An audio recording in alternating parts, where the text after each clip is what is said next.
Welcome back. A change of heart for Colorado Congressman Ed Perlmutter, confirming what we asked him here on Politics Unplugged a couple of weeks ago. Perlmutter now says he will run for re-election next year and stay out of the governor's race. And right now, by our count, 5 Democrats have said they want that job, and one of them is Congressman Polis. So thank you for being here to talk with us today on Politics Unplugged. I know you've served with Congressman Perlmutter. What did you think about his decision?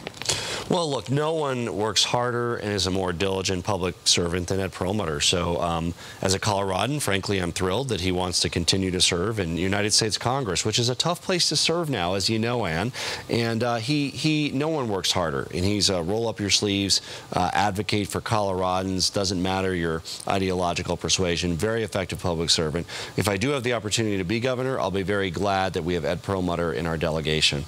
Why do you want to leave Congress? Well, so many of the issues that I work on, Ann, whether it's education, environment, really the opportunity for progress is at the state level. With President Trump pulling out of Paris, with the country going the wrong way towards more fossil fuels, we have the opportunity to chart the course right here for 100% renewable energy. I have a plan for our state to reach 100% renewable energy by 2040. Cleaner air, healthier kids, green jobs. We can do it. On education, again, there's a lot of problems coming from Washington. We have a Secretary of Education who seems more interested in attacking our public schools rather than supporting our public schools. And with my work in education, where I started several schools, I served on the State Board of Education, I really think it's time to have a governor that's really ready to roll up their sleeves and improve our schools right here, including extending the promise of universal preschool and kindergarten to every child in the state. I know some have described you as a bolder liberal. Is that something you embrace? Is that something you reject? Well, look, I'm a Colorado native, and the way I see it, it's not about liberal or conservative. It's about forward versus past. I'm really a future-oriented candidate. I started several technology businesses. I've started schools that serve at-risk youth. It's about charting a course for Colorado's future that works for our whole state, works for everybody regardless of geography, from western Colorado to the eastern plains, works for regardless of income level. And we need to do a better job at that. And I'm very excited to have a bold vision for where our state ought to go, and hopefully have the opportunity to implement it. And how do you do that really when it seems that, you know, when we all look at Washington and we see dysfunction within every political party, how do you bring that together for people? I mean, how are you going to let people know that you're the one who should be governor when there's a lot of people who want that job? I think you hit on it right there. It's not so much about Democrat and Republican. Frankly, a lot of people are pretty fed up with both parties. It's about moving forward. It's about bringing people together, taking good ideas from all sides and trying to implement them. And when we talk about something like preschool and kindergarten, it's so important for a child's development in terms of their educational outcomes, their health. Actually saves taxpayer money in the long run because it reduces grade repetition rate, it reduces the need for special education. So to take a good idea like that, and there's red states that have universal preschool and kindergarten, like Oklahoma, to say, why don't we have that here in Colorado? Let's work with the business community. Let's work with Republicans and Democrats to make sure every child has access to good preschool and kindergarten.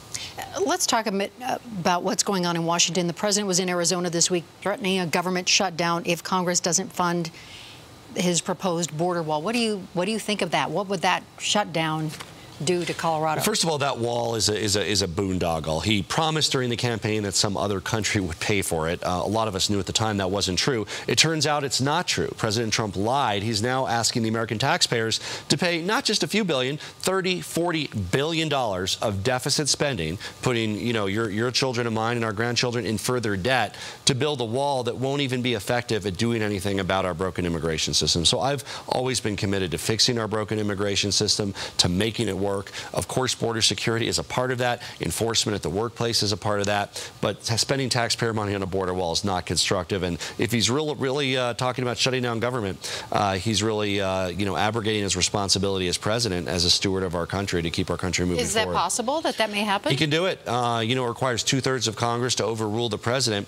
So unless we have 2/3 of Congress agreeing to keep government open, he has the ability with his pen to shut down government. Well, what can Congress do differently now? I mean, you still have a role representing Colorado. What can Congress do differently now to change things up. Well, we're seeing more and more Republicans joining Democrats and standing up to some of the erratic behavior of the president.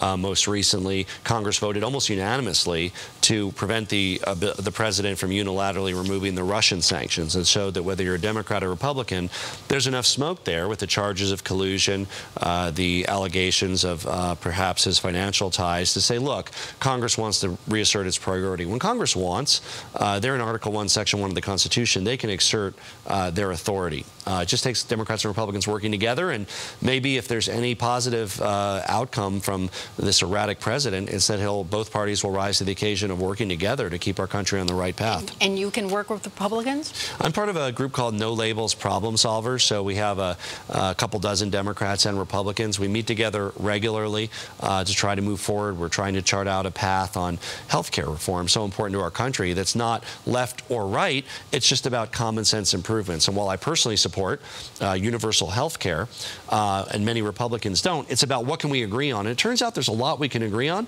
to make the Affordable Care Act work better for our country, instead of replacing it with something that throws tens of millions of people off insurance and is far worse. But is it something that can happen tomorrow? I mean, I think that's the frustration of people right now, is so many people say we can all come together and do this, and no one is taking the steps to do it. I hope so. You see, Democrats and Republicans working together. The next step will be, will the Democratic and Republican leaders in Congress support that bipartisan work, or will they undermine it or try to sabotage it? I don't think we know yet, but you certainly have the rank and file interest, Democrats and Republicans working together to address common issues, and hopefully that'll win out the day. It's certainly what the state needs, and in our next governor, we need somebody who can work with Democrats, work with Republicans, work with independents to move our state forward, to really make sure that we have the quality of life that we want as Coloradans, that we do something about the traffic situation. When you're stuck on 25 or 70, it doesn't matter whether you're a Republican or Democrat. It takes you 45 minutes to get home instead of 20, and you miss dinner with your kids. So we need a governor who's going to do something about that, and I will. And in less than 30 seconds, what would you do about, let's say, the I-70 mountain corridor? Look, we're overdue for infrastructure investment in this state. We should have done it 5 years ago. We should have done it 10 years ago. Certainly, Colorado Department of Transportation is working with the tools they have. But at the end of the day, we need to get ahead of the curve rather than always playing catch up. We need to be ahead of the curve for when our state increases even more in population, or 5 or 10 years. And we can't just continue to do a lane here and a lane there, barely catching up with where we were 10 years before. We need a bold vision for the future, and that's what I'm introducing into this campaign. Mr. Polis, thank you so much for being here. Thank you, Ann. Appreciate your time. All right, we'll be right back.